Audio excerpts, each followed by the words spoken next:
Salut à tous, ici Ryuda et bienvenue pour le résumé du chapitre 74 de Boruto. J'ai le plaisir de lire avec vous sur Twitch et Discord les derniers chapitres lorsqu'ils viennent d'être publiés sur Manga Plus. Si vous souhaitez qu'on découvre ensemble les prochains scans que je vous traduis en direct, je vous invite à checker les liens en description et je vous donne rendez-vous le dimanche 20 novembre à 20 h pour la lecture du chapitre 75. Sans plus tarder, passons au résumé du dernier chapitre intitulé Le baptême. Amado, Eda et son petit frère descendent à la gare de Konoha, où Shikamaru et son élite de Jonin les y attendaient. À l'exception de Shikamaru qui a déjà été confronté à elle et qui présente une résistance d'esprit incroyable, tout le monde, passant comme ninja d'élite, tombe immédiatement sous son charme. La jeune fille accepte le plan du stratège, elle prendra part à cette initiative de cohabitation. Sai la invite maladroitement à l'accompagner jusqu'à son nouveau logement, mais elle décline. Elle n'a pas envie de se faire remarquer et connaît la localisation de l'endroit. Elle se met alors à flotter sous le regard ébahi de tous et s'envole avec Demon accroché sur son dos. Amado explique que la capacité de voler n'est pas quelque chose de si rare, c'est tout à fait normal chez Otsutsuki par exemple. Shikamaru lui répond que désormais il ne peut plus fuir et devra tout leur révéler dans les moindres détails.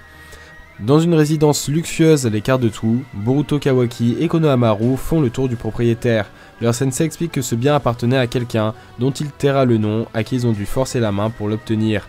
En même temps, le sort du village dépend de cette mission, on ne peut pas pinailler sur les détails. Cependant, l'excitation de Boruto agace Kawaki, qui pense que cette mission nécessite plus de sérieux. Konohamaru met un terme à la querelle. Le but est de bien s'entendre avec Eda. S'ils ne s'entendent pas entre eux, autant dire que c'est perdu d'avance.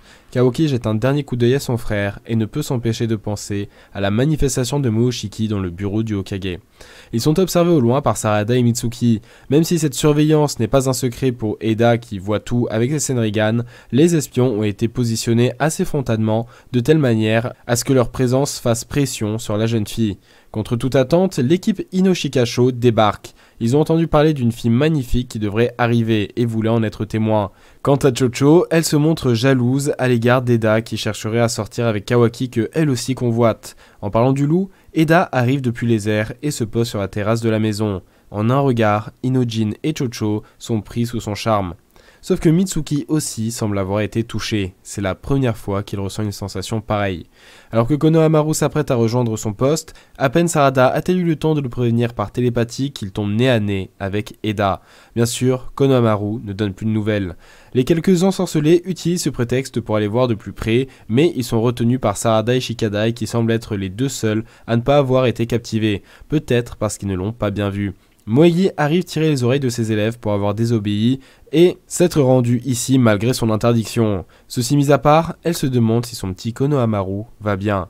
Eda qui les observait avec son Senrigan paraphrase Moegi. Petit Shikamaru, hein? Des amis d'enfance alors, qu'est-ce que c'est touchant.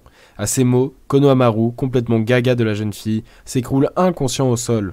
Boruto accourt vers son sensei, mais de l'escalier surgit Demon qui se jette sur Boruto et se présente.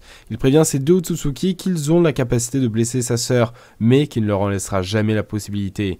Il provoque ensuite Kawaki pour faire démonstration de ses capacités. La réflexion des attaques dans un premier temps, puis sa super vitesse. Capable d'attraper des pieux à toute allure et d'arriver derrière son adversaire pour le frapper avant même qu'il ne puisse réagir. Boruto vient bien sûr à son aide mais subit le même sort et s'évanouissent tous deux au sol. À son réveil, Eda s'excuse auprès de Boruto. Il est préférable de les prévenir dès le début des risques qu'ils encourent si ça ne se passe pas bien. C'est ensuite à Kawaki, qui dormait sur les cuisses de la jeune fille qui lui caressait les cheveux, de se réveiller. Il est visiblement irrité, mais avant que Eda ait le temps de timidement s'expliquer, Shikamaru les contacte via l'interphone. Il est actuellement avec Naruto et Amado. Ce dernier devra tout révéler, non seulement sur cette fratrie, mais aussi sur beaucoup de sujets. Naruto rétorque: commençons la conversation, Amado. Nommez aucun détail, plus de secret. Très bien, répond-il, du moment que vous me laissez fumer. Ah, ça s'annonce être une sacrée mission, soupire Boruto. Voilà le résumé du chapitre 74, dites-moi ce que vous en pensez en commentaire, pour ma part je le trouvais ni excellent ni mauvais. On entre dans un nouvel arc du manga avec l'arrivée de Eda et Demon au village, on apprend de nouvelles choses sur elle, notamment sa capacité de voler et le point faible de cette technique de charme. Comme d'habitude j'ai du mal à voir où va Kishimoto avec ce personnage, mais il doit bien avoir tout prévu, enfin j'espère. Pensez à liker la vidéo si elle vous a plu, histoire d'aider la chaîne avec le référencement. Pensez à vous abonner et activer la cloche pour ne pas rater les prochaines vidéos, notamment la preview du chapitre 75, où je l'analyserai en détail pour faire mon lot de théories. En attendant, observez, déduisez, partagez, portez-vous bien.